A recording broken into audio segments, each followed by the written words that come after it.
para vocês também que estão saindo agora, né? Você que estava acompanhando o Donos da Bola é convidado a continuar com a gente aqui no RS Acontece. O programa está disponível também no Facebook, facebook.com/BandRS, e você sabe que o meu WhatsApp está à sua disposição para você mandar sua mensagem, sua sugestão de pauta, aquela imagem que só você tem, o número está na tela, o 51-981-49-9249.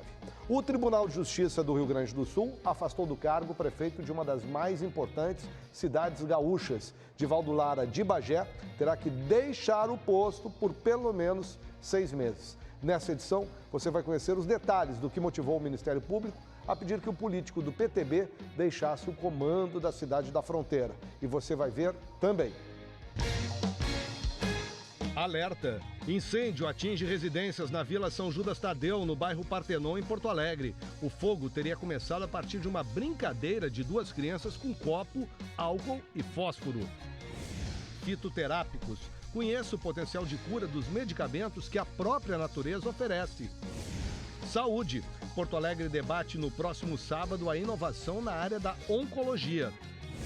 Conscientização. Dia 25 de setembro é o Dia Nacional do Trânsito. E no RS Acontece, você vai ver os cuidados básicos que motoristas, pedestres e ciclistas precisam tomar nas ruas do Rio Grande do Sul.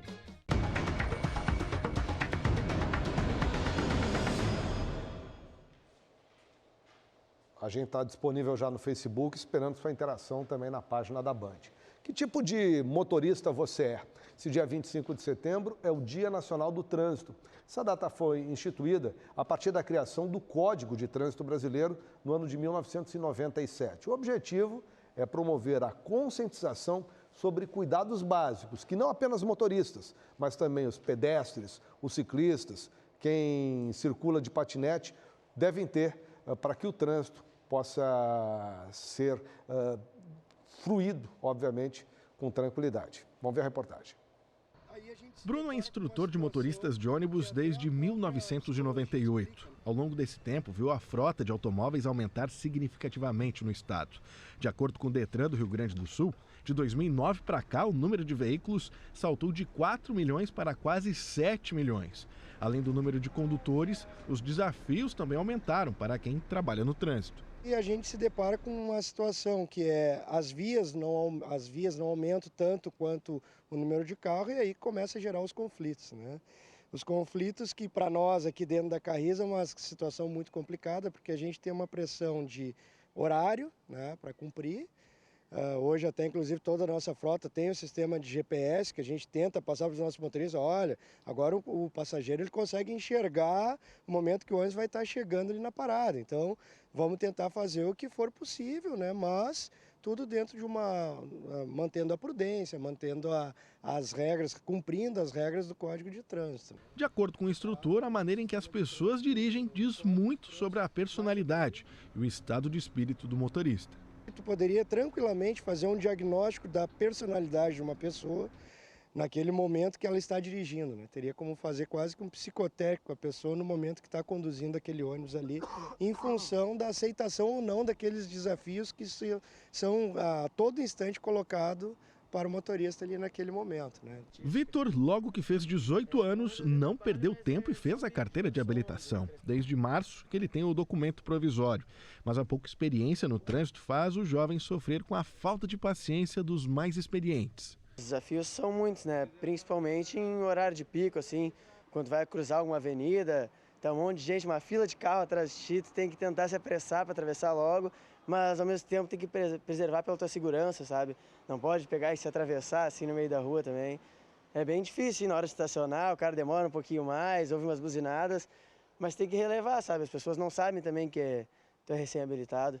Mas se depender da personalidade dos novos motoristas, como o Vitor, o trânsito tende a ser cada vez mais tranquilo. Pela instrução toda que eu tive, eu acho que eu vou ser um bom motorista, sabe? Eu vou tentar, pelo menos, respeitar as normas, não tentar apressar as outras pessoas, porque eu não sei as dificuldades que eles estão passando na hora do trânsito, se eles não estão nervosos também com alguma coisa, com algum problema.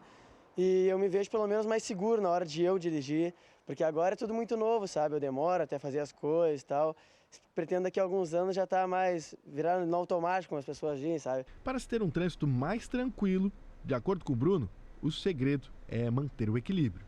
A pessoa tem que estar bem psicologicamente, tem que estar tranquilo, tem que ser, eu costumo brincar com os nossos motoristas aqui que ele tem que ser quase como a Madre Teresa de Calcutá. O cara desafia ele faz que não viu, não é comigo, ele está bravo com outra situação e não levar aquilo para si próprio.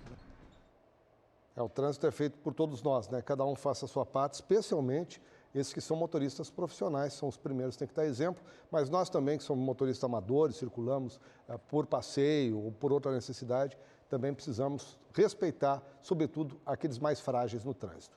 O Conselho Especial de Justiça Militar condenou por unanimidade o tenente-coronel André Luiz Otonelli Pitan por envolvimento em uma milícia que atuava em Pelotas, no sul do estado. O caso aconteceu em 2017. As informações chegam com o repórter Jonathan Bittencourt.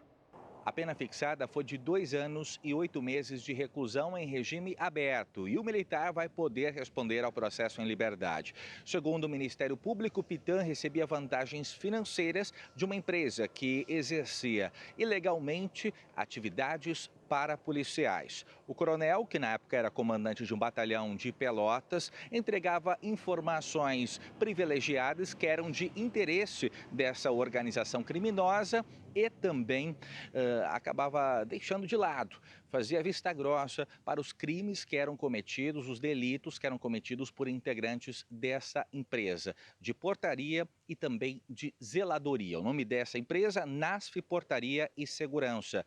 Com base nas investigações, também foi possível apurar que os membros deste grupo sequestravam, agrediam e torturavam suspeitos de crimes contra residências e estabelecimentos comerciais que tinham a placa dessa empresa afixada e também acabavam cometendo atos de violência contra pessoas que não tinham qualquer envolvimento com os crimes. O tenente-coronel André Pitan foi afastado das funções pela Justiça Militar. A Procuradoria-Geral de Porto Alegre decidiu não recorrer da decisão do Supremo Tribunal Federal que determina a extinção do IMESF aqui na capital. Quem tem mais informações sobre o caso é a repórter Eduardo Oliveira. Muito boa tarde, André, a todos que acompanham o RS Acontece. E segue o impasse sobre o IMESF aqui em Porto Alegre, desde que o Supremo Tribunal Federal decretou inconstitucionalidade no Instituto Municipal de Estratégia da Saúde da Família aqui de Porto Alegre, foi decretada a extinção do órgão. O prefeito Nelson Marquesan Júnior afirmou em coletiva de imprensa que não teria outras medidas senão a demissão dos mais de 1.870 funcionários que atuam em 77 unidades aqui em Porto Alegre. Mas a nossa reportagem entrou em contato com a Procuradoria-Geral do município e o procurador Nelson Marisco afirma que sim, haveria uma possibilidade de recurso junto ao STF, mas a Prefeitura considera as chances de reverter essa extinção quase nulas e por conta disso decidiu não entrar e não entrará com recurso junto ao STF, porque somente adiaria a demissão desses mais de 1.800 funcionários. O Sindsaúde, que é o sindicato que busca a manutenção do emprego dessas pessoas, critica a posição da prefeitura e pede que seja feita, sim, uma manutenção sobre os serviços desses mais de 1.800 funcionários que podem ficar sem emprego, já estão inclusive em aviso prévio aqui em Porto Alegre. André. Obrigado, Eduardo. Olha, uma decisão do Tribunal de Justiça do Estado do Rio Grande do Sul afastou o prefeito de Bagé do cargo por um período de, ao menos, 180 dias. Há uma suspeita de fraude em licitações. Nós vamos até Bagé ter detalhes ao vivo da cidade com o repórter Fábio Quadros. Fábio, uma boa tarde. Como é que essa decisão foi recebida aí pela comunidade do município? Boa tarde, André. Boa tarde a todos que nos acompanham aqui no RS Acontece. Pois é, a manhã de hoje foi bem movimentada aqui na cidade de Bagé. Isso porque o prefeito Divaldo Lara foi afastado do cargo por 180 dias. Essa é uma medida cautelar do Ministério Público que investiga fraudes em licitações na Prefeitura de Bagé. De acordo com a nota enviada pelo Ministério Público, a medida cautelar ofereceu outras 2 denúncias contra o prefeito, envolvendo a prática de crimes licitatórios, crimes de responsabilidade, desvio de verbas públicas e organização criminosa. Além do prefeito, esse processo investiga ao menos outras 10 pessoas, entre empresários e pessoas que ocuparam ou ainda ocupam cargos na Prefeitura de Bagé. Segundo as últimas notícias aqui, de acordo com o procurador jurídico aqui de Bagé, Heitor Goulart, comunicou que a prefeitura, né, o município precisa ser notificado oficialmente sobre essa decisão. Também informou que o prefeito de Valdo Lara não está em Bagé, ele cumpre a agenda em Porto Alegre, portanto, quem deve ser notificado é o vice-prefeito Manuel Machado, que também não está na cidade, mas deve chegar até o final do dia. E para daí sim, depois que o município for oficialmente notificado, poder tomar as medidas cabíveis, né, que poderá resultar no afastamento de 180 dias do prefeito de Valdo Lara. Essa notícia repercutiu bastante aqui na cidade, André, porque o prefeito de Valdo Lara, quando fez campanha lá em 2016 ainda, ele se pronunciou bastante contra a corrupção, sempre bateu nessa moeda. Inclusive, quando o ex-presidente Lula veio em visita a Bagé, ele fez um discurso muito inflamado, que repercutiu bastante nas redes sociais, falando que os corruptos deveriam ser corridos com relho. Também, quando o atual vice-presidente da República, Mourão, veio a Bagé, o prefeito de Valdo Lara lhe deu um quadro e também um relho. Também o discurso nas redes sociais se inflamou bastante quando aconteceu isso. Então agora a população está comentando, né? Agora, já que o prefeito de Valdo Lara está envolvido nesse processo, está comentando, né? Se o prefeito de Valdo Lara também vai ser corrido com o relho e tudo mais. Esse foi o que aconteceu hoje de manhã aqui na cidade. Bom, o prefeito de Valdo Lara, ele foi eleito com aproximadamente 70% dos votos. Ele tem um grande apoio popular aqui da cidade. E, para quem não conhece, o prefeito de Valdo Lara, ele é irmão do presidente da Assembleia Legislativa do Rio Grande do Sul, deputado Luiz Augusto Lara. Essas investigações... Opa, é um corte com o Fábio, que está falando conosco lá de Bagé, dando essas informações a respeito do afastamento do cargo do prefeito. Fábio, obrigado por estar conosco aqui. Obrigado, André. Agora o Fábio me ouviu de lá. Olha, aliás, daqui a pouco aqui no RS Acontece, nós vamos ouvir um representante do Ministério Público e entender os detalhes dessa investigação. E nós também ainda estamos tentando contato com o prefeito de Valdo Lara e também com a defesa do prefeito afastado do município de Bagé. Os bombeiros levaram um pouco menos de 1 hora para apagar o fogo no fim da tarde passada em residências na Vila São Judas Tadeu, no bairro Partenon, aqui em Porto Alegre. 4 famílias precisaram ser realocadas. De acordo com os relatos, o fogo teria começado a partir da brincadeira de 2 crianças com um copo, álcool e fósforo. O copo explodiu, alcançou um colchão e o fogo acabou se espalhando no local. A poucos quilômetros de onde houve o incêndio, há uma estação de bombeiros e uma das queixas dos moradores é que o carro do bombeiro levou 40 minutos para chegar ao local. O problema é que essa estação, a estação Partenon, está sem operar há quase 2 anos, 1 ano e meio para ser mais preciso. O Julian Serafim está na frente do prédio, que fica na Avenida Bento Gonçalves, e nos conta, Júlio, afinal, por que a estação está fechada esse tempo todo? Uma boa tarde. Olá, boa tarde, André, boa tarde para você que está na nossa audiência. Pois é, um prédio aí de um pouco mais de 30 anos, né? A gente está aqui bem em frente.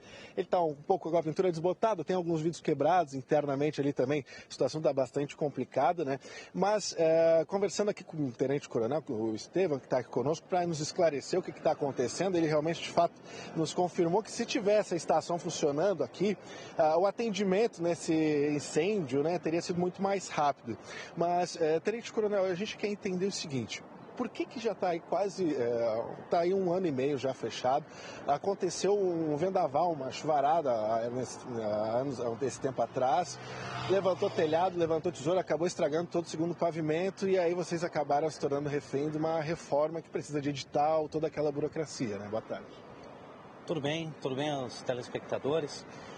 Nós tivemos um evento climático, né, grave em 2017, segunda metade do ano de 2017, que acabou tornando inabitável o segundo pavimento deste prédio, que é do Pelotão Partenon.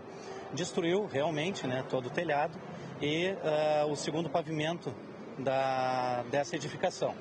Acontece que entramos imediatamente, desde aquela época, num processo de contratação para projeto, execução deste projeto, e atualmente estamos já fazendo a tramitação junto à Prefeitura para que haja, junto do setor técnico de licitação, né, o devido processo para que haja a concretização dessa reforma. É necessário, sim, fazer a reforma. O prédio, ele está, como nós podemos ver, ele está sem condições de habitação, para que os soldados possam novamente retomar o serviço de atendimento de emergência aqui, né, que o Corpo de Bombeiros possa retomar o serviço aqui neste ponto, tá? Mas deixamos claro que o Corpo de Bombeiros não está deixando desassistida a comunidade. Nós temos 2 outros pelotões, um localizado na Silva Só, na Avenida Silva Só, e um na Avenida Teresópolis, que fazem o atendimento de emergência desta região. Obviamente que o tempo-resposta é, sim, um pouco maior do que seria se o pelotão aqui estivesse aberto, tá? Mas, novamente, insistimos. Houve, devido a esse sinistro, aliado a um prédio de 30 anos, né, de idade, mais de 30 anos de construção, houve sim a necessidade de uma reforma completa do prédio. E já estamos no processo agora, com o setor técnico de licitação da Prefeitura, para que se faça então o processo de compra, de contratação da empresa que vai executar essa reforma. Bom, então está aí esbarrado na parte burocrática, mas agora a gente também tem que falar um pouco sobre a segurança, porque o que a gente tem de relatos de algumas testemunhas é que esse incêndio se deu devido a álcool, fósforo e criança. É uma combinação que não dá certo. Nós temos temos que orientar a sociedade, né, como o Corpo de Bombeiros Militar na sua atividade de prevenção, temos que orientar que a sociedade cuide sempre, né, das crianças. As crianças, obviamente, né, elas sozinhas, sem a observação, sem o cuidado necessário, elas impõem risco, né, às suas residências devido a um comportamento, a não ter a percepção do risco. As crianças, elas têm que ser vigiadas constantemente pelos seus pais responsáveis para que não adotem esses comportamentos inseguros, porque realmente em nossa residência nós temos várias fontes de perigo, né, que podem causar não só incêndios, mas outros acidentes. Tá certo. Muito obrigado, Tenente Coronel Estevam. Então fica aí a dica, então. Pais, fiquem sempre de olho nos seus filhos. Enquanto isso, nós do Grupo Bandeirantes vamos ficar aqui aguardando, ver quando vai sair essa obra, porque é muito necessária para a comunidade aqui da região. Um abraço, André. Mas não fica aguardando aí, né, Juliano? Senão vai ficar aí por tempo indefinido, né? Até essa obra ficar pronta, desde 2017, ainda não foi feita. Volta para cá, depois tu vai aí conferir como as coisas estão, tá bem? Tá ok. Tá bom. Juliano Voltaremos. Serafim. A gente volta pro cafezinho aí. Tá depois bom, a gente vem pro retorna. chimarrão. O Juliano Serafim que está conosco lá do Partenon. Aliás, o Paulo Silvas, que está nos acompanhando pelo Facebook, está dizendo o seguinte, ó. Em 2017 ninguém fez nada. Cadê os governantes? O verão vem aí e o fogo vem junto. Depois não adianta chorar. Os bombeiros não têm culpa nesse processo. Isso é uma questão de orçamento do governo do Estado que a gente vem sofrendo ano a ano para ações básicas como essa, né? Recuperar as estruturas dos bombeiros. A estrutura ali estava com problema, a gente precisa que ela seja recuperada, com parceria privada ou não, mas precisa que seja recuperada. Hoje, nós vamos falar muito em saúde aqui no RS Acontece. Serão 3 entrevistas. A primeira é sobre um evento, um debate que ocorre em Porto Alegre no próximo sábado. E o tema é a inovação na saúde, especificamente numa área de que todos queremos fugir, que é a oncologia. Está comigo aqui no estúdio o médico Pedro Chestatsky, que é atuante também na área da inovação, está envolvido nesse processo. Tudo bem, Pedro? Uma boa tarde, obrigado por estar com a gente aqui. Uma boa tarde e é um prazer estar aqui. Como é que a inovação, né, que é algo que a gente tem falado tanto, ela chega a este mundo da saúde e, sobretudo, garante melhor qualidade de tratamento e de vida para as pessoas que estão passando por tratamento oncológico? O mundo mudou muito e a medicina resistiu, mas está mudando.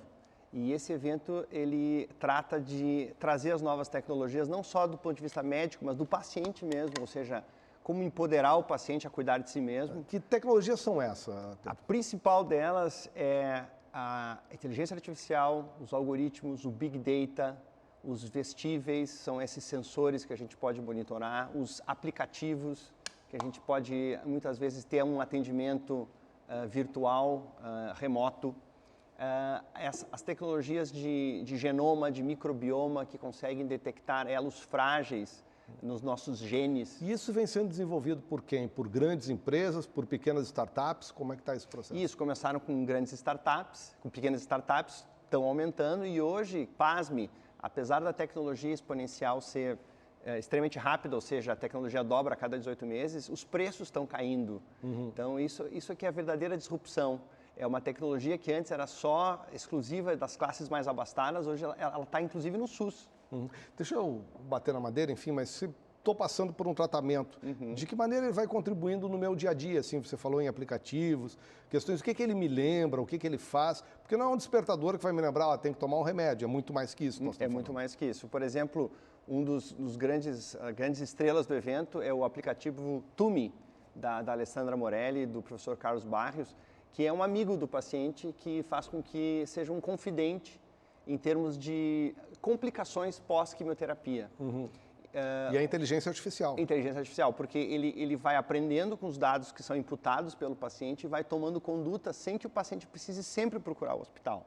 Então isso desafoga as emergências, diminui a infecção hospitalar e aumenta muito a satisfação do paciente. É mais ou menos como aquele filme Xi, assim, que Exatamente. ele se apaixonava por uma inteligência artificial. Exatamente. E ele vai também sendo companheiro, enfim, no dia a dia. Exato. Isso não é um teste, isso está em andamento, isso existe. Isso está em andamento, ele está andando junto com a telemedicina, que são as consultas por à distância. Eu, por exemplo, como neurologista, eu faço isso diariamente, eu consulto pacientes do Maranhão, do Paraná, fora do país, com uma visibilidade quase como se eu estivesse falando aqui contigo. Isso democratizou, desmonetizou e desmaterializou a medicina, ou seja, não se precisa mais de insumos. Sim, porque você recebe os exames todos em meio digital, Exato. tem condições de ver, analisar os laudos. Exato. E conversa com o paciente, só não vai tocar, o resto tudo é possível. E hoje já é possível até escutar o coração do paciente por um robô, enfim, a coisa está bem avançada. É importante dizer que uma das mensagens desse evento é que a tecnologia ela não vai substituir o médico, ela vai empoderá-lo, ela vai liberá-lo muitas vezes, né, daquelas burocracias, às vezes, de ter que escrever papéis do convênio para tocar no paciente de novo, para falar. Para ter mais tempo. Para ter mais tempo. Onde é que vai ser o evento, Pedro? O evento vai ser no Teatro da Unicinos, agora dia 28 de setembro, começa sábado, de manhã. Né? É sábado. Isso, sábado. E ele é super prático, assim, para empoderar mesmo médicos e pacientes a receber essas novas tecnologias. E vou dizer, é de oncologia, mas vale para todas as E especialidades. ele está disponível para todos? É para a comunidade geral? É só para médicos? Sim, ele é aberto a toda a comunidade. Uma área que... Eu lembro que o primeiro contato que eu tive com o câncer foi em 1979. De lá para cá, tem imensas inovações no tratamento, né? Mas, obviamente, a cada momento a gente está crescendo exponencialmente nesse processo. Exponencialmente. Sempre lembrando que... As pessoas ainda temem quando falam em câncer, Exato. Não querem falar. Sempre lembrando que existe a tecnologia para tratar, mas a tecnologia, entre aspas, para prevenir, sempre é estilo de vida. Então, a tecnologia... Qualidade, né? Qualidade de vida. E a tecnologia está aí para isso também. Vai lá dar uma caminhada até o Teatro da Unicinos, que é bacana. Eu costumo dizer, é a sigla MAP, Movimento, Alimento e Pensamento. Bom, Pedro Chestates, obrigado por estar conosco aqui. Sucesso no evento sábado lá na Unicinos. Eu que agradeço a oportunidade. Obrigado. Olha, um caminhão perdeu o controle e tombou no centro de Carlos Barbosa, na Serra, hoje pela manhã. O caso ocorreu bem no centro da cidade. Nós vamos até a região falar ao vivo com o Daniel Carniel, do Portal Adesso. Daniel, boa tarde. Como é que foi esse episódio? Muito boa tarde, André, também a todos os telespectadores da Band. Olha, foi por volta das 6h30 da manhã, um caminhão desgovernado perdeu os freios, né? Descia uma ladeira na rua Ampélio Carlotto, que é uma rua que tem ligação com o hospital, a rua que dá no hospital Carlos Barbosa, né? O hospital fica em cima do morro, ele descia essa ladeira, essa rua Ampélio Carlotto, perdeu os freios e colidiu frontalmente, lateralmente, né? Contra uma vitrine de uma loja e também colheu dois automóveis. Os dois automóveis estavam estacionados, André, e um deles, o motorista havia recém saído, né? Por pouco e por muita sorte, esse motorista não foi colhido pelo caminhão. O caminhão pegou o carro, né? Jogou o carro longe e na hora que capotou, né? Na hora que tombou, também o condutor do automóvel ficou entre o caminhão e a marquise. Não se fez nada, por sorte, né? Depois, é nessas horas realmente que a gente acredita que Deus existe, né? Porque ele não poderia ter acontecido algo muito pior, André. O motorista viu ali, saiu correndo, tentou de alguma maneira ainda mexer no carro. Assustador esse processo. Daniel, obrigado, um bom dia para vocês aí na Serra.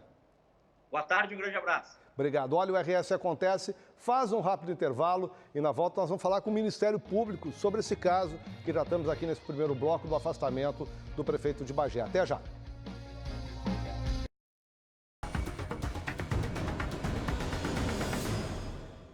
Volta com o RS Acontece, nós seguimos falando sobre o afastamento do prefeito de Bagé.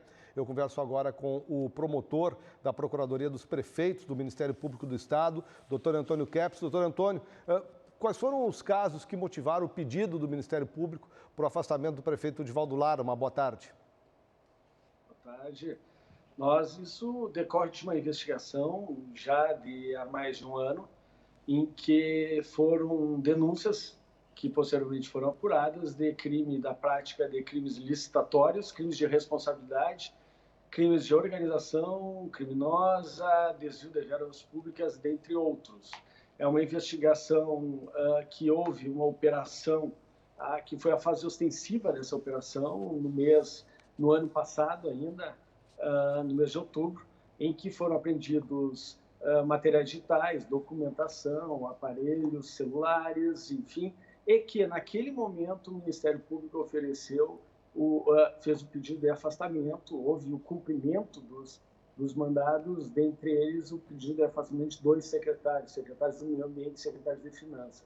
E, após a análise de todo este material digital, material documentado, arquivo de pessoas, se chegou à conclusão de que havia necessidade, neste momento, de pedir o afastamento também do chefe do Executivo. Sim, agora, doutor Kepes, chama a atenção da gente que esse afastamento ele não é definitivo, ele está se dando por 180 dias. Por que esse prazo, doutor Antônio Kepes? O prazo se deve ao fato de que é uma medida mínima, tá? E, nesse sentido, o Ministério Público teve o máximo de cuidado. E por isso que eu disse que no início das investigações não foi pedido afastamento, porque nós entendemos que somente com a análise dos elementos informativos que nós colhemos durante todo esse ano de investigação é que nós entendemos que havia a necessidade de afastamento. E o prazo seria um prazo mínimo de 180 dias, que foi a decisão, o entendimento do desembargador, do Tribunal de Justiça, é justamente para que, após este período, seja novamente analisada a possibilidade de continuidade ou não do afastamento do prefeito. Aí serão sopesadas as provas e, nesse sentido, eu deixo claro que, junto com a medida cautelar de afastamento, o Ministério Público ajuizou, ofereceu 2 denúncias concomitantes referentes aos crimes referidos aqui neste momento, que são os crimes licitatórios e de responsabilidade. Agora, esses 180 dias, eles não são para novas investigações, e sim para que o prefeito não estivesse no comando do município enquanto a justiça decide, é isso, doutor Kepes? Nós entendemos justamente que havia a necessidade do afastamento do prefeito de Bagé nesse momento em face de evitarmos no entendimento do Ministério Público, o que foi acatado pela Justiça, que assim também entendeu, no sentido de que o afastamento deve ser o fato de nós evitarmos, com a sua permanência no exercício das suas funções, prejuízo maior ainda ao erário, prejuízo este que foram constatados durante a investigação, além da moralidade pública e além de outros elementos que nós colocamos a cautelar e que foram recebidos e definidos pelo tribunal. Bom, promotor Antônio Kepes, da Procuradoria dos Prefeitos aqui do Rio Grande do Sul. Doutor Kepes, obrigado por atender aqui a TV Bandeirantes, ao RS Acontece. Um bom trabalho ao senhor. Obrigado, igualmente. Obrigado, promotor. E só destacar que nós também, aqui no RS Acontece, fizemos contato, ou buscamos contato, com o prefeito Divaldo Franco e também com a defesa do prefeito. E até esse momento a gente ainda não tem uma posição do prefeito de Bagé, que em outros momentos já alegou inocência dentro desse processo. Hoje é o Dia Internacional do Farmacêutico, a gente convida para uma reflexão. Nós estamos usando o potencial de cura que a natureza nos oferece. Esse assunto do meio ambiente foi muito discutido, por exemplo, lá na cúpula da ONU em Nova York. Hoje nós vamos falar sobre fitoterápicos. Conosco aqui no estúdio, a farmacêutica, homeopata e fitoterapeuta, a Janaíne Ramos Martins. Seja bem-vinda, Janaíne. Obrigada. Obrigado por estar com a gente. E também a farmacêutica da Prefeitura de Porto Alegre, a Lúcia Zimmermann. Boa tarde, Lúcia. Boa tarde. Boa tarde. Vamos primeiro, o que são de fato os fitoterápicos? Às vezes as pessoas confundem o fitoterápico com o chazinho, com a possibilidade de algumas ervas medicinais que por tradição se utilizam. O que é um medicamento fitoterápico? Tá. Em primeiro lugar, eu só queria parabenizar os colegas pelo dia de hoje. Em nome que não são poucos, né? São bastante, graças a Deus. Em nome da diretoria do Conselho Regional de Farmácia, que hoje é um dia bem importante para a gente, né? Tem duas datas, né? Em janeiro tem o Dia do Farmacêutico, o Dia Nacional. Nacional. Agora é o Internacional. É o Internacional, 25 de setembro. Bom, como tu mesmo falou, a planta medicinal é diferente do medicamento fitoterápico, porque a planta seria, vamos dizer, a matéria-prima que tem uma função terapêutica, mas que para virar um medicamento fitoterápico tem que ser transformada numa forma farmacêutica, que é, por exemplo, ou um xarope, ou uma cápsula, ou um comprimido, e a gente faz extratos padronizados, então isso tem uma garantia que aquela planta sempre vai ter uma composição conhecida, aquele extrato padronizado, para que tenha sempre os efeitos previstos, né, para aquele produto. Mas é um medicamento. É um medicamento fitoterápico regulamentado pela Anvisa.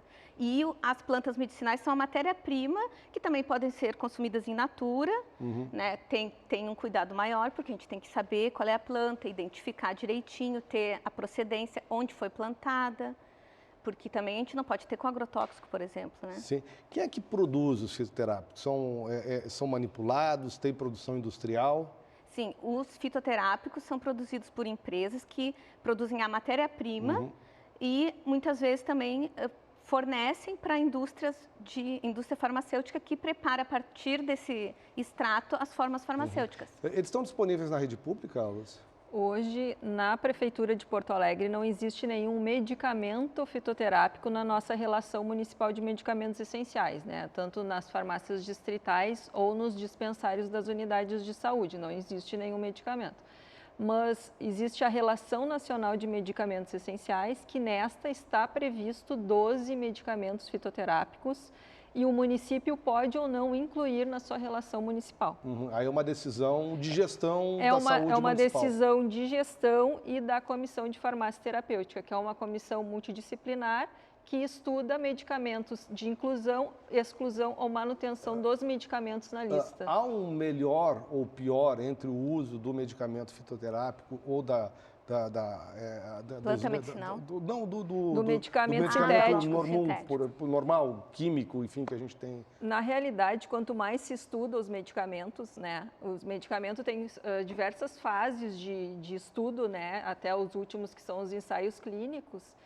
Depois que entra no mercado, os medicamentos ainda ficam estudados, porque se a cobertura, né, dos efeitos colaterais, a farmacovigilância é muito maior. Então, na verdade, o que acontece? Os medicamentos fitoterápicos não pode dizer simplesmente é melhor que o medicamento sintético ou não. Na verdade, tu vê isso ao longo do tempo e do tamanho da população que utiliza. Está sempre estando em vigilância. Me parece que um problema que a gente tem ainda muito é desconhecimento em que situações se poderia recorrer a um medicamento fitoterápico. Quem nos dá essa orientação, hein, Janaíne? É o médico, é o farmacêutico? O farmacêutico que tem esse conhecimento da fitoterapia pode orientar, né? Farmacêutico clínico. A farmácia é considerada um estabelecimento de saúde. O farmacêutico é um profissional que pode orientar sobre o uso correto de medicamentos, né? Inclusive os fitoterápicos. Eu, inclusive, acho que nós somos os profissionais da saúde que mais estudam na faculdade a disciplina de fitoterapia, que tem mais contato com os fármacos de origem vegetal, né?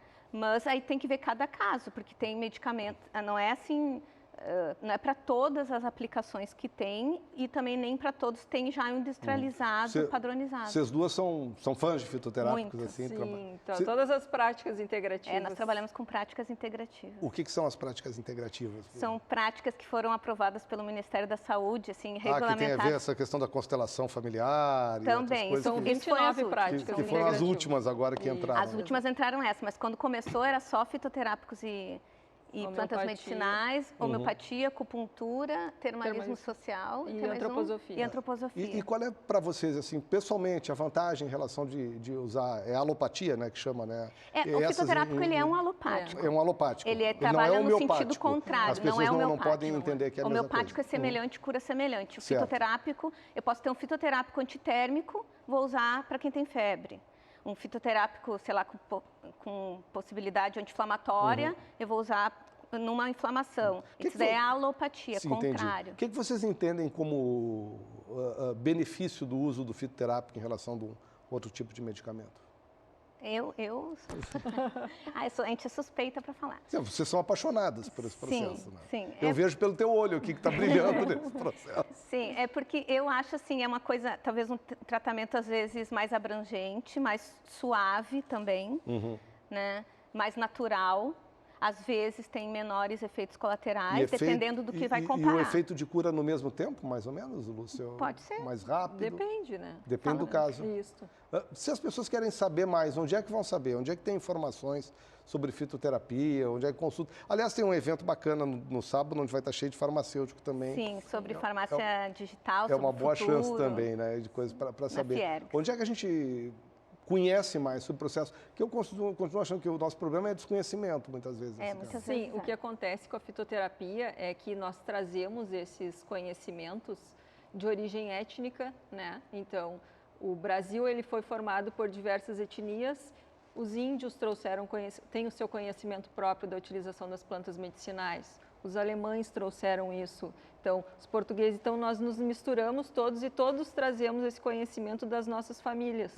E todos querem utilizar. Só que muitas vezes a informação científica e essa tradicional muitas vezes coincidem, mas nem sempre, principalmente em relação à identificação da espécie da planta que está sendo utilizada. De chegar, porque precisa esse conhecimento também. Tem que saber identificar, exatamente, de botânico. O farmacêutico estuda botânica, estuda a identificação das espécies, para poder orientar as pessoas. Por isso a gente entende também tanto esse debate sobre biodiversidade, preservação, exatamente, o quanto ela é importante. ambiente. Porque pode ter muito, inclusive, coisa que ainda não foi pesquisada, descoberta, que pode estar a cura de muitas coisas. Os alemães vêm aqui, estudam as nossas plantas e lançam os japoneses. medicamentos. E depois a gente vai e compra. Mas onde é que a gente está, que a gente não lança antes deles? Eles patenteiam e levam embora. É por isso que a gente precisa tocar e levar esse processo adiante. Olha, muito obrigado a vocês duas, Lúcia e Janaíne. Obrigado por estar conosco aqui e tratando um assunto que a gente trata muito pouco, né? E está aí à disposição, que é essa questão da fitoterapia. Muito obrigado, viu? Nada, obrigado. Olha, no próximo sábado, aliás, falando sobre isso, né, tem um evento chamado Farmacêutico na Praça. É domingo? Na Redenção? Então é no domingo, não é sábado, apaga aí. É a partir das 9 horas da manhã, fica mais fácil ainda, você vai no BRIC junto. Vai ter práticas integrativas. Ali, viu? Tudo ainda. No local tem serviços gratuitos de saúde, além, claro, da possibilidade de você conhecer tirar todas as suas dúvidas sobre medicamentos, sejam eles fitoterápicos ou não. Vocês vão estar lá? Eu vou estar. Sim. Viu? Viu? Já encontra, pode seguir a conversa aqui com a Janaína e com a Lúcia. Olha, nós vamos para mais um intervalo comercial. Na volta nós vamos falar de ataxias. Adquirido hereditário, é uma síndrome que afeta o sistema nervoso central. Nós vamos saber qual é a mais comum aqui no Rio Grande do Sul e como enfrentá-la com qualidade de vida. Já voltamos.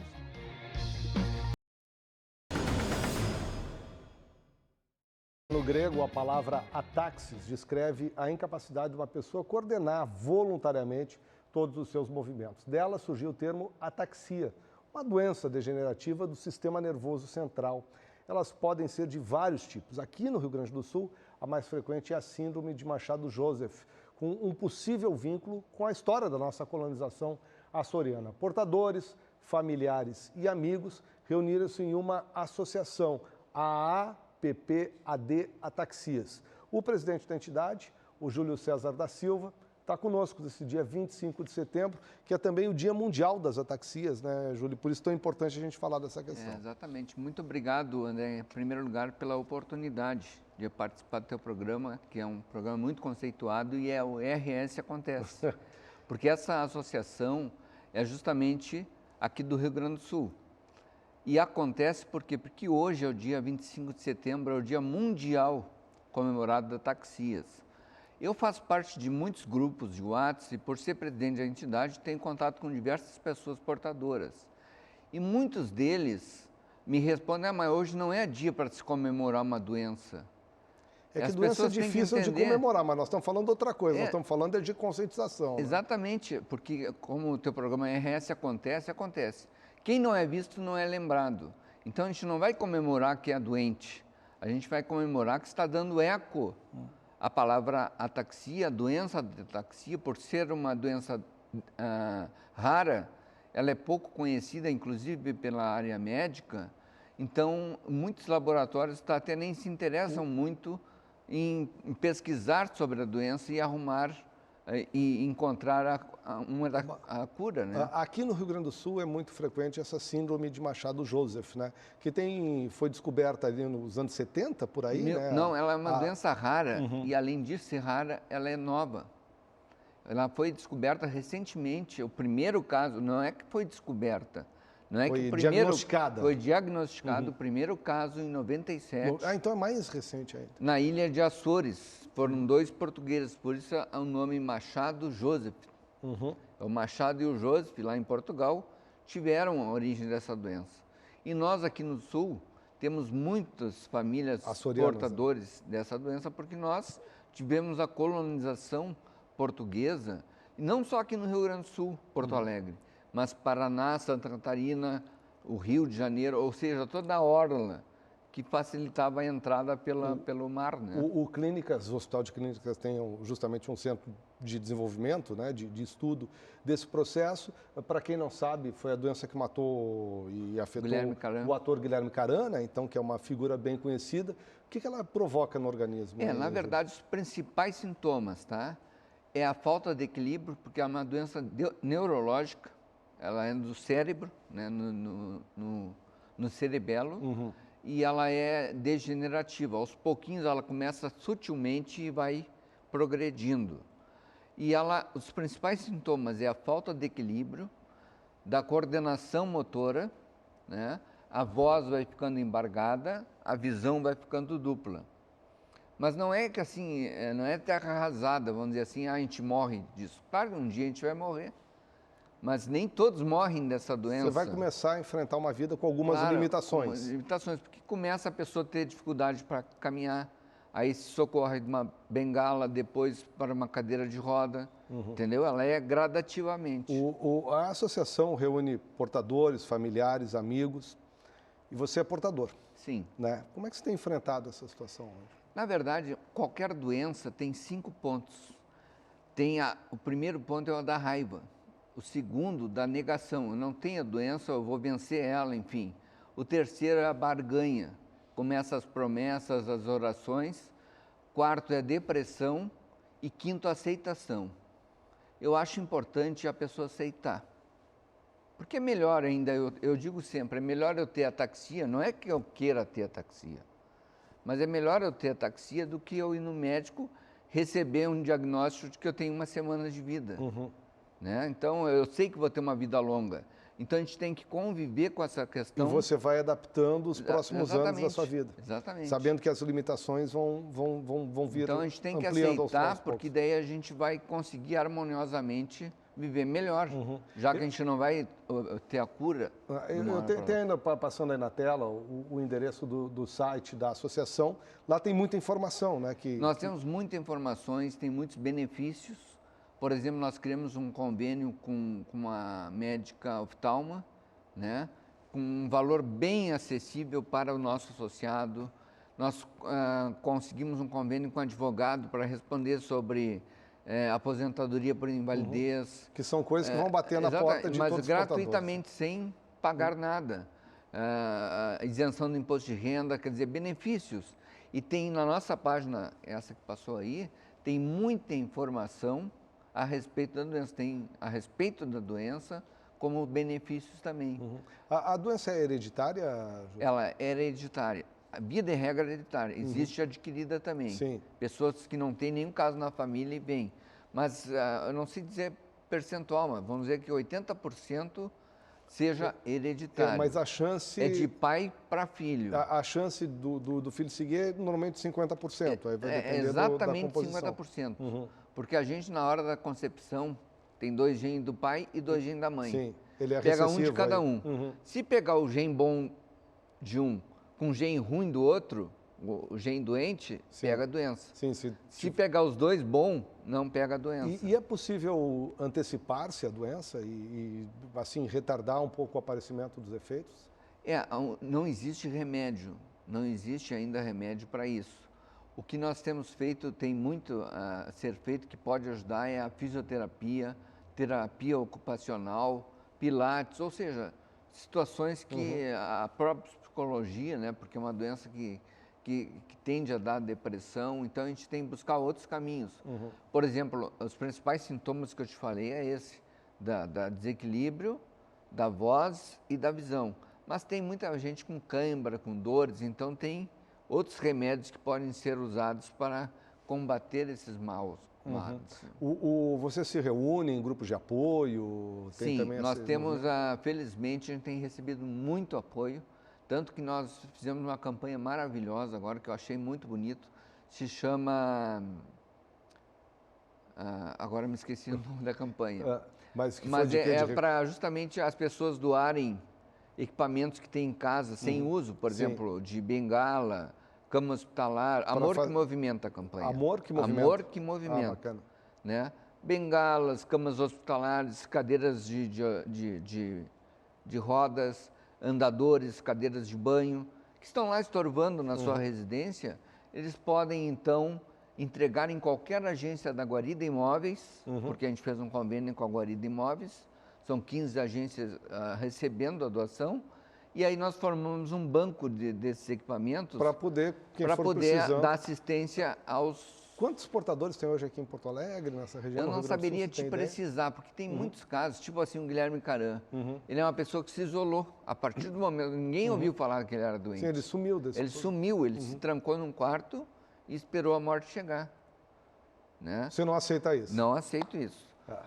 Então, acho que não tem por que acontecer isso. Certo. Júlio. Mas eu não tenho assim a quantidade, mas só te respondendo a tua pergunta, dizem que é em torno de mais de 700 pessoas aqui em Porto Alegre. É um grupo bem significativo. É um número significativo. Júlio, muito obrigado por estar aqui, nos ajudar a marcar esse Dia Mundial das Ataxias. Nós é que agradecemos a oportunidade e ficamos muito felizes com isso. Obrigado pela presença. Olha, nós vamos para o intervalo e na volta o nosso assunto é Previdência. Nosso colunista Paulo André Solano já está por aqui, em seguida nós falamos. É quarta-feira, dia da gente falar sobre Previdência aqui no RS Acontece. Nosso colunista, especialista no assunto, Paulo André Solano está aqui. A gente está aqui toda quarta, né, Solano? Sim, sempre. Quarta passada nós dissemos, semana que vem vão votar. O Congresso é que não está tratando do assunto toda semana como deveria, né? Boa tarde, André. O pessoal de casa, a gente joga os búzios, né? Não tem marca, mas isso não acontece.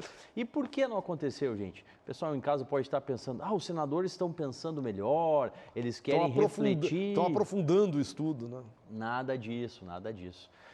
Foi posto para a semana que vem a votação, justamente porque, como na Câmara dos Deputados, no Senado também haverá a distribuição das emendas parlamentares. Né? E isso não havia sido equalizado, não havia se chegado num consenso de qual a maneira, qual a forma dos senadores receberem pela votação na reforma da Previdência. Vejam só. Como assim receberem? Emendas parlamentares. Né?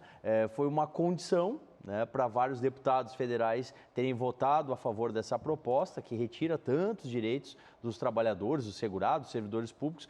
No Senado vai acontecer a mesmíssima coisa. Ou seja, eu, senador, cheio de convicção, sou a favor da reforma da Previdência, mas para eu votar a favor, me dá uma emenda que aí eu voto com mais convicção ainda, é mais ou menos esse o negócio. Aí está um grande ponto, André, porque se fala muito nas reformas, né? Tivemos a trabalhista, agora temos a previdenciária, se fala em outras aí, mas não se fala, por exemplo, numa mudança, numa reforma no quesito do poder legislativo, por exemplo. Você que está em casa, sabe quanto gastamos anualmente com o poder legislativo? Lá, Câmara e Senado, 11 bilhões. 11 bilhões de reais são investidos aí. Será que não seria por aí uma forma de melhorar a nossa reforma, que hoje é previdenciária, e ela ser uma reforma administrativa no campo do Poder Legislativo? Deixa eu te ajudar nesse comentário. Sabe que tem na página do Senado, local que você vai lá, são projetos de iniciativa popular, as pessoas são convidadas a opinar. Os projetos que esmagadoramente vencem são aqueles que reduzem o número de deputados e senadores. E é uma realidade, é uma grande realidade. As pessoas não aguentam mais esse... Justo. Então, voltando à nossa temática aqui, foi ontem conversado entre os senadores a questão, entre outras, né, a questão das emendas, e o texto retorna para a sua votação na próxima semana. No dia 1º de outubro, então, terça-feira que vem, deve acontecer a votação. E o presidente, André, do Senado, Davi Alcolumbre, diz que esse retardamento em uma semana não vai alterar o prazo para ela ir para o plenário. Ou seja, em primeiro turno, né, deve estar concluído até o dia 10 de outubro. Bom, a votação no Senado, ela termina o processo ou ela volta para a Câmara ainda, Solano? Depende, né? Se não houver nenhuma modificação, a regra já passa a vigorar. Passa a termos novas regras previdenciárias. Não tem sanção. Não tem sanção justamente porque é uma PEC, né? Uma proposta de emenda à Constituição. Se houver alguma alteração, André, daquilo que foi enviado pelos deputados federais, sim, aí esse texto retorna para a Câmara dos Deputados e lá terá que ser debatido e a partir de então se estabelece um novo trâmite. Mas, gente, muito provavelmente não vai ter mudança. O texto que vai ser aprovado é aquele que veio da Câmara, né? Os senadores, infelizmente, tiveram a oportunidade de serem protagonistas nesse momento importante da Previdência brasileira, mas não abdicaram disso, né? Não tomaram as rédeas e simplesmente estão carimbando, estão chancelando aquilo que os deputados aprovaram. O Senado virou uma casa homologatória nesse momento, só está homologando o que foi feito na Câmara. Tem um discurso, André, que não é bem assim, que os senadores estão, por suas vias, fazendo a chamada PEC paralela, onde lá estão colocados estados, municípios, tem uma série de outras modificações que foram barradas na Câmara. Só que, gente, essa PEC paralela vai ter que voltar para a Câmara. E lá, como ano que vem, eleições municipais, muitos deputados... tudo. Acho que não vai passar. Solano, obrigado. Obrigado. Quarta que vem, quem sabe, a gente fala de alguma vamos votação torcer, né? lá do Senado Federal. Olha, a edição de hoje da RS Acontece fica por aqui. Você tem outras notícias às 6:50 da noite no Band Cidade. Uma ótima tarde para você e até amanhã a gente tem encontro marcado às 1:30 da tarde, logo depois dos Donos da Bola. Até lá, aproveite o dia.